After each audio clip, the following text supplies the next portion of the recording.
எல்லோருக்கும் வணக்கம். மயிலாட் பத்திரிகையாளர் எல்லாருக்கும் நன்றியை தெரிவிச்சுக்கிறேன். இது தேங்க்ஸ் கிவிங் மீட்டிங். இந்த மீட்டில் வந்து நீங்கள் அதை கொண்டு போய் சேர்த்ததுக்கு ரொம்ப நன்றி. என்னை பாராட்டினதுக்கு, என் நடிப்பை எல்லாருமே பாராட்டுறாங்க. அதுக்கு ரொம்ப சந்தோஷமாக இருந்தது. என்னோட நடிப்பு, சைத்ரா ஹீரோயின் நடிப்பு, அதுக்கப்புறம் குரு சோமசுந்தரம், அதில் வர்ற இன்னொரு நிறைய கேரக்டர்ஸ், சின்ன சின்ன கேரக்டர்ஸ் முதற்கொண்டு எல்லாருமே பாராட்டினீங்க. எனக்கு ரொம்ப சந்தோஷம். ஒரு நடிகராக நம்ம வந்து ஒரு என்னை அழகாக வேற ஒரு இதாக என்னை மாற்றியிருக்காரு டைரக்டர் ராஜ்முருகன் அப்படின்னும் போது சந்தோஷமாக இருந்தது.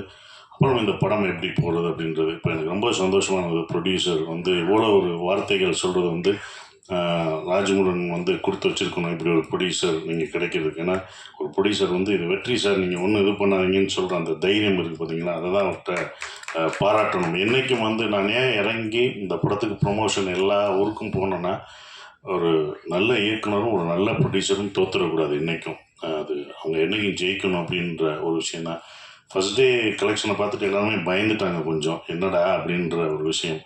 அப்போ எனக்கு தைரியம் இருந்தது, கண்டிப்பாக எல்லாருமே நல்லா இருக்குன்னு சொல்கிறாங்க, அதை இன்னும் கொண்டு போய் சேர்ப்பாங்கன்ட்டு. அது சனிக்கிழமையும், ஏன்னா ஒரு நல்ல படங்கள் ஸ்லோவாக அதுக்கான நேரத்தை எடுத்துக்கிறோம். ஒரு நல்ல படங்கள், ஒரு நல்ல சினிமா வந்து எப்போதும் ஒரு நேரம், அதுக்கான டைம் கொஞ்சம் டைம் எடுத்துக்கும். அப்போ எடுத்தோடனே உங்களுக்கு அப்படின்ற ஆயிடாது, அது கொஞ்சமாக தான் போகும். அது மவுத் பப்ளிசிட்டி எல்லாம் நீங்கள் கொடுத்த இதுவும் சரி, பார்த்தவங்க போய் சொல்கிற ஒரு விஷயம் இருக்குது. அது வந்து இந்த படத்தில் நடந்தது. நான் வெள்ளிக்கிழமை சொன்னேன் கரெக்டாக ஃபுல்லாகும் அப்படின்னு. அவங்ககிட்ட நம்பிக்கை, வெள்ளிக்கிழமை ஸ்லோவாக இருந்தது, சனிக்கிழமை உங்களுக்கு கரெக்டாக இருக்கும்னு. சனி ஞாயிறு போயிடுச்சு. இப்போ அடுத்த வாரமும் இந்த படம் மயிலாடு வந்து எல்லா தேட்டர்களையும் தொடருது. ஒரு 250 தேட்டரு அப்படியே இருக்குது. ஸோ அடுத்த வாரமும் போகும். ஏன்னா இதை நான் அயோத்தியிலே பார்த்துட்டேன். எனக்கு எங்கேருந்து வந்துச்சுன்னா தைரியம், அயோத்தியில் ஃபஸ்ட் வீக்லாம் அவ்வளோ இது போல் கொஞ்சம் ஸ்லோவாக தான் இருந்தது. அது 2வது வாரம் 3வது வாரம் தான் அதோட கலெக்ஷனை எடுத்தது. ஸோ அந்த மாதிரி இந்த படம் கண்டிப்பாக எடுக்கும்ன்ற நம்பிக்கை மக்கள் மேலே வச்சுருக்கும், எடுக்கும். அது இன்னும் நல்லா போயிட்டுருக்கு. இப்போ வந்து அடுத்து அது போய் சேர்கிற இடத்துல போய் சேர்ந்துடும். ஸோ ப்ரொடியூசர் ரொம்ப சந்தோஷம். அதுவும் படம் பார்த்துட்டு விஜய் டிவி வந்து இதை படம் ரிலீஸுக்கு அப்புறம் வாங்கினதும், ஓடிடிலையும் வாங்கினதும், அது ஒரு வெற்றியாக அது ஒரு வெற்றியாக தான் இருக்குது. ஏன்னா படம் பார்த்து படம் ரிலீஸ்க்கு முன்னாடியெல்லாம் வைக்கல, அதுக்கப்புறம் அவங்க பார்த்துட்டு வந்ததும், அப்புறம் சூர்யா சார் வந்து படம் பார்த்துட்டு 2Dயில் இந்த படத்தை வந்து அவங்க அதை வந்து ப்ரெசென்ட் பண்ணுறோன்னு வந்த சூர்யா சாருக்கும் அந்த டீமுக்கும் நன்றியை தெரிவிச்சுக்கிறேன். அப்புறம் நன்றியில் யுவராஜ் ரொம்ப நன்றி. அவங்க டீமு ப்ரொமோஷன் ஒன்று இருக்கிற கூடயே அந்த டீம் ஃபுல்லாக என் கூடயே வந்து எல்லாம் இது பண்ணாங்க. ஸோ அவங்களுக்கு பிஆர்ஓ யுவராஜுக்கு நன்றியை தெரிவிச்சுக்கிறேன். சந்தோஷ் ஆரம்பத்துலேருந்து உறுதுணையாக இருந்த சந்தோஷ், ஜேம்ஸ் சார், எல்லாருக்கும் நான் நன்றியை தெரிவிச்சுக்கிறேன். ஷான் ரோலன் மியூசிக். ஏன்னா படம் முடிஞ்சு வந்தோடனே, ஏன்னா அந்த படம் முடியும் போது அந்த சாங் ஆறுயிருக்கு அன்பு செய் அப்படின்ற அந்த பாடல் வந்து இவங்களோட இதில் ரொம்ப ரொம்ப மனசை உருக்கின பாடலாக இருந்தது. ஆடியன்ஸும் எல்லாமே நாங்கள் தேட்டரு போகும்போது அந்த பாடல் தான் சொன்னாங்க. மீனாட்சி இளையராஜா பாடின அந்த பாட்டு நான் அவங்ககிட்டயே பாராட்டியிருந்தேன். ஸோ அது ஆடியன்ஸ் தேட்டரில் போகும்போது அந்த இதை அவ்வளோ இதாக ரசித்து அப்படி சொன்னாங்க. ஸோ அது வந்து எனக்கு ரொம்ப சந்தோஷமாக இருந்தது. ஏன்னா டைரக்டரை கூட்டிகிட்டு போகிறது தான் கொஞ்சம் சிரமமாக இருந்தது. என்ன புதுசு புதுசாக சொல்லிங்க, வாங்க ஒவ்வொரு ஊராக போவோம், இதுதான் ப்ரொமோஷனு, நம்ம ப்ராடக்டை நம்ம தான் கொண்டு போய் சேர்க்கணும் அப்படின்னு சொல்லி இதில் கொண்டு போய் சேர்த்த ஒரு விதம், அது போய் ரீச் ஆகிருக்கு. அடுத்த வாரங்கள் இன்னமும் நல்லா சிறப்பாக வரும். ஏன்னா அவர் பத்திரிக்கையாளர் ஆகிட்டார். கேள்வி கேட்டால் எப்படி நிற்கிறார், யாருக்கும் பதில் சொல்லாமல். ஏட்டா அவர் சொல்ல மாட்டேங்கிறாரு, என்னடா அன்னைக்கு அப்படி தான் கேள்வி கேட்குறாங்க, இவர் சொல்ல மாட்டேன், நான் பதில் சொல்கிறேன். ஏங்க நீங்கள் தாங்க சொல்லணும், நீங்கள் டைரக்டருங்க இப்போ இந்த படத்தில், பத்திரிக்கையாளரில். அவர்கிட்டனா நான் பத்திரிக்கையாளர் என்ன கேள்வி கேட்குறீங்க அப்படின்ற மனநிலையே இருக்கார். இப்போ தான் கொஞ்சம் கொஞ்சமாக மாறி இருக்கார். அவங்க கேட்பாங்க, நீங்கள் சொல்லணும் ஏதாவது அப்படின்னு சொல்லி மாற்றிட்டு இருக்கு. ஸோ எடிட்டருக்கும் ரொம்ப நன்றியை தெரிவிச்சுக்கிறேன். Thank you sir. Producer sir, super sir. உங்களுடைய படங்கள் எல்லா படங்களும் ஒவ்வொரு வித்தியாசமாக இருக்கும். அப்படி இந்த ஒரு படமும் வித்தியாசமான ஒரு படத்தை, ஒரு நல்ல படத்தை நீங்கள் சொல்லியிருக்கீங்க. என்ன அயோத்தி எப்படி ஒவ்வொரு படமும் ஏதாவது ஒன்று செய்யணும், அது வந்து ரிலீஸ் ஆகிட்டு மட்டும் வரக்கூடாது. அயோத்தி எப்படி ஒரு மாற்றத்தை கொடுத்தோம். ஏன்னா இது போட்டாங்க, மானியமே கொடுத்தாங்க கவர்மெண்ட்டில் இருந்து, ஜியோ பாஸ் பண்ணாங்க. இந்த மாதிரி அனுப்புகிறவங்களுக்கு 2 லட்சம் கொடுக்கலாம். இந்த மாதிரி இறந்தவங்களை அவங்க ஊருக்கு அனுப்புறதுக்கான அந்த இது பண்ணாங்க. நந்தன் ஒரு விஷயம் பண்ணுச்சு, கொடியேற்ற இந்த வருஷம் எல்லாரும் வந்து தலித் அவங்க வந்து கொடியேற்றினாங்க. ஸோ இதெல்லாம் ஒன்று ஒன்று பண்ணுச்சு. இதுவும் கிட்னி திருட்டை கண்டிப்பாக இந்த படம் தடுக்கும்ன்ற நம்பிக்கையில் தான் இந்த படம் வந்திருக்கு. அதை வந்து உங்களுக்கு நிச்சயம் அது நடத்தும்ன்ற நம்பிக்கை ஒவ்வொரு படம் செய்யும், அது செய்யும். எங்களை வாழ்த்தின, எங்களை பாராட்டின அனைத்து பத்திரிகை மீடியாவுக்கு என்னுடைய நன்றியை தெரிவிச்சுக்கிறேன். எல்லாருக்கும் நன்றி. தேங்க்யூ. கார்த்திரையாய் சூழ்ந்த இருளறவை பேரொழியாய் நின்ற திருவுருவை ஆசானே என்னை ஆழ்பவனே குருநாதா பக்கிரிசாமி. மறுபடியும் நன்றி சொல்கிறதுக்காக வந்திருக்கேன். இந்த வாட்டி மயிலாட் படத்துக்காக. சில படங்கள் வந்து எனக்கு ஒரு ஜாப் எடுத்துருக்கோம், இந்த ஜாபை நல்லா செய்யணும் அப்படின்னு நினைப்போம். ஒரு சில படங்கள் மட்டும்தான் நமக்கு ஓகே, இது நமக்கு ஒரு பொறுப்பு, ஒரு இசைக்கலைஞனாகவும் சரி ஒரு மனிதனாகவும் நமக்கு இது ஒரு பெரிய பொறுப்பு. இதில் வந்து ஜாபை முடித்தா பத்தாது, நம்ம இதை பதிவாகவும் வந்து ரொம்ப நேர்த்தியான வருங்காலங்களுக்கான ஒரு நல்ல பதிவாகவும் இது அமையணுங்கும்பொழுது நமக்கு அது 2 ரெஸ்பான்சிபிலிட்டி ஆகிடும். எப்பயுமே ராஜமுருகன் சாருடைய உரையாடல்கள் நமக்கு நடக்கும்போதோ, அவர் எனக்கு பாட்டு எழுதும் போதோ, இல்லை அவரோட படத்துக்கு நான் இசையமைக்கும் போதோ எப்பயுமே அந்த பொறுப்புன்ற விஷயத்தை தான் நான் ரொம்ப உணர்ந்திருக்கேன். ஸோ ரொம்ப ஸ்பெஷலான ஒரு கிரியேட்டர். ஜோக்கர் படத்தில் ஆரம்பித்தோம், அதுக்கு முன்னாடி குக்குவில் பாடுற டைம்லேருந்தே அவரை வந்து ஒரு கிரியேட்டராக, ஒரு மனிதராக, அவரோட சிந்தனைகள் என்ன, அவர் என்ன மாதிரி ஒரு படைப்பாளின்றது எப்பயுமே சர்ப்ரைசிங்காக இருக்கும் எனக்கு. அதே மாதிரி மயிலாட் படத்தில் இன்னொரு புது விதத்தில் ஒரு சர்ப்ரைஸ் கொடுத்தாரு.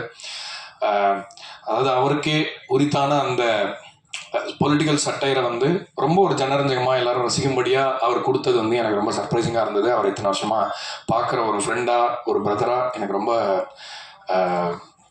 பெருமையாக இருந்துச்சு. ஸோ மயிலாட் படத்தை எனக்கு கொடுக்கறது ரொம்ப தேங்க்ஸ் சார். அவரும் அதில் 2 பாடல்கள் எழுதியிருந்தார், ரொம்ப சிறப்பாக அந்த பாடல்களும் எனக்கு அமைஞ்சது.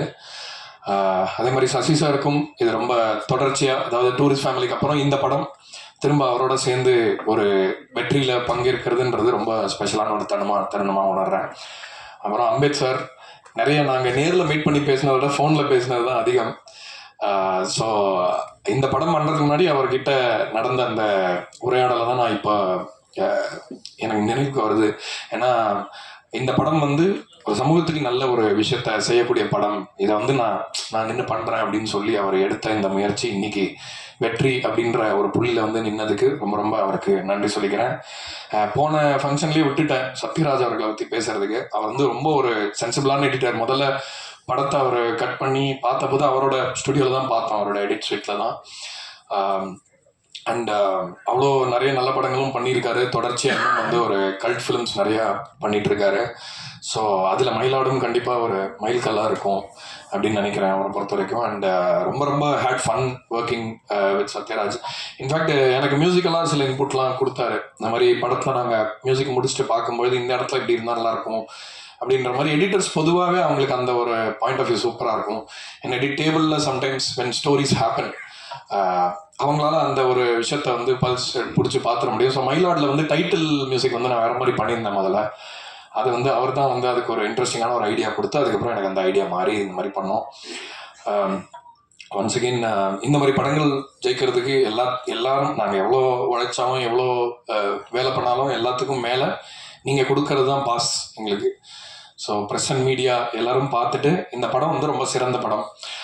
We can keep comparing collections, இது எவ்வளோ பண்ணிச்சு இது எவ்வளோ பண்ணிச்சுன்னு சொல்லலாம். ஆனால் நிறைய படங்கள் வந்து காலத்தை தாண்டி ஒரு சில படங்கள் வந்து என்ன சொல்கிறது, ஒரு எப்பயுமே நிழல் யாருக்கு வேணுமோ, யாருக்கு அந்த கம்ஃபர்ட் வேணுமோ, யாருக்கு அந்த இதம் வேணுமோ, யாருக்கு மனிதத்தை பற்றின சிந்தனையை ஒரு டைம் திரும்ப ரீதிங்க் பண்ணி பார்க்கணுமோ, ஒரு ஆலமரம் மாதிரி சில படங்கள் எப்பயுமே இருக்கும். அந்த லிஸ்ட்டில் மயிலாட் படத்தையும் ரசிகர்கள் வச்சிருக்காங்க இப்போ அப்படின்றது ரொம்ப ரொம்ப சந்தோஷமாக இருக்குது. யுவராஜுக்கு நன்றி.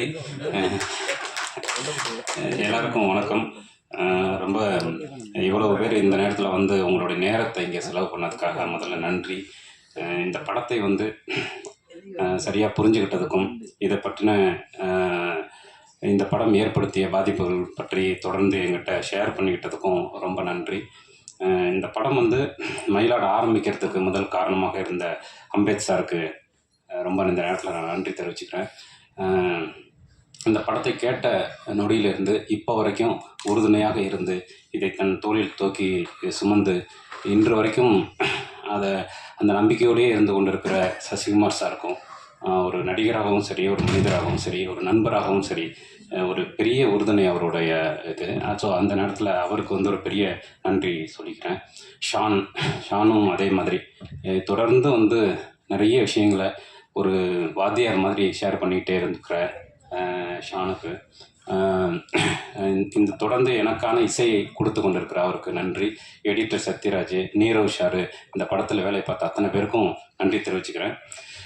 நான் வந்து சினிமாவுக்கு வந்த புதுசில் இருந்ததை விட இப்போ வந்து சினிமாவில் நிறைய விஷயங்கள் வந்து மாறி இருக்கு. குறிப்பாக வந்து நம்ம ஒரு படத்தை எழுத தொடங்குறதுலேருந்து ஒரு ரைட்டரோட வேலை ஆரம்பிக்குது.